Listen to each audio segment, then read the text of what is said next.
Are you ready to talk about one of the coolest Cephies ever? Of course you are. They're the best animals ever. Let's go. So what's really cool is that this time I get to actually use my own photos, and I have so many because I go to the aquarium all the time, and Mr. Squish is a GPO, and so I have like hundreds of photos of him on my phone. So I'll show you this one for a second because I really like it, but this is Mr. Squish. Mr. Squish is a giant Pacific octopus, or Enteroctopus delphini. They are the biggest octopus species that is known to science. Here he is like walking on the bottom of his tank. But they grow to be about like their total arm span from tip to tip when it's totally stretched out is about 12 to 14 feet, and they grow to be about like 125 pounds, so like roughly the same weight as a human being. I've had so much problems with my ARFID recently that the only solace with like how much weight I'm losing so fast is that now I'm officially giant Pacific octopus size, guys, and that's pretty neat. The biggest one non-verified to science is like its arm to arm span was 32 feet, but like we don't even know if that's confirmable. So they live to be 3 to 5 years, and at the end of their life, depending on if they're a male or a female, they will either mate, and that be the trigger for senescence, which is the final stage in their life. It takes a couple months, but like their cells stop being able to repair, and so they just like die, and it's really sad. It's like octopus dementia, and lots of cephalopods die this way. Like basically it's the natural course of life for a Cephi.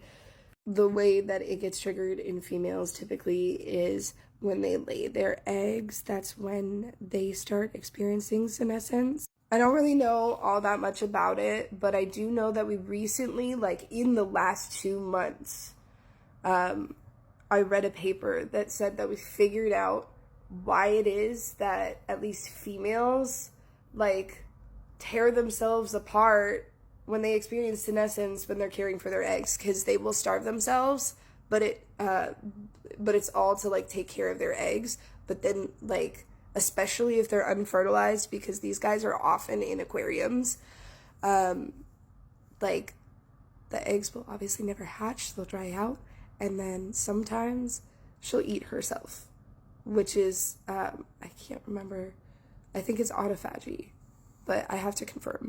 So just like all other octos, they don't have bones, but what's really like cool to talk about is that since they're the biggest octos, they have the biggest beaks, but they still can fit into anything larger than the opening of an orange. Like, that's how big their beak is. Some cool octo anatomy facts that I can show you since this plushie is so accurate. This isn't a head, it's their mantle. Their brain is actually like right around here, and it's shaped like a donut, and it wraps around their esophagus. A lot of the reason why octopuses have venom sacs, even though like most of the venom is not harmful to humans, I've already told you the only ones that are, is that it like kind of slurries their food, so it's like drinkable. Because if they eat something too big, they can bump their brains. GPOs are one of the main reasons why we know that octopuses have personalities. Like, it's not conjecture. I'm not anthropomorphizing.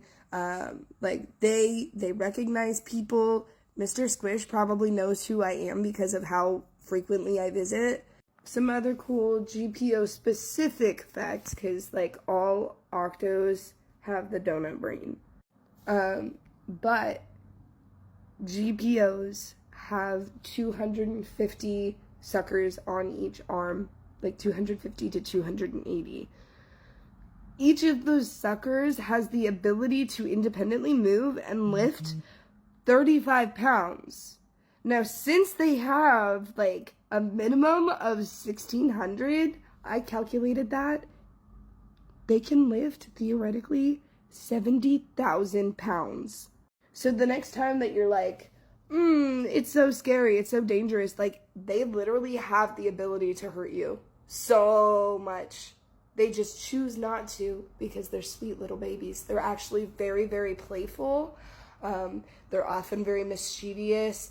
A lot of the octopuses that escape into places that you read about, they're often GPOs. The one in Finding Dory, actually, Hank the octopus it was a GPO. They have to be entertained because if they get bored, even more so than usual, they will cause chaos. Because they're literally, they've been tested to be as intelligent as a 5-year-old child, and they will find a way to occupy themselves if you don't. I have a lot of GPO stuff because obviously they have a lot of it at the aquarium because they have one, and I've just collected stuff over the years. Because I haven't lived in Oklahoma long, but like it wasn't like I didn't travel to the aquarium before this. It was not as far as it would be if I moved to Wichita because I was in Parsons. So I also have this one. And this picture is actually my phone background. I'm actually really bummed that I can't go today, but I can't go to a place knowing that I've had a 101 degree fever in the last 24 hours. Yeah, it's just 99.8 now, but I don't want to be that person. I go places until I'm confirmed infectious, and then I won't touch them ever at all. So, but probably nobody's gonna go on New Year's or New Year's Eve or Christmas Eve because they don't know it's open there, and I've asked, and they're open until 3.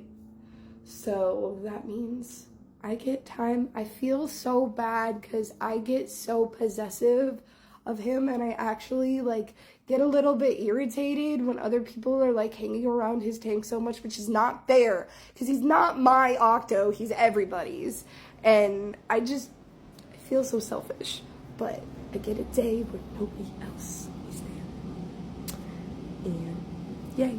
Like, I never say anything though, but yeah, there, that's a thing you know now.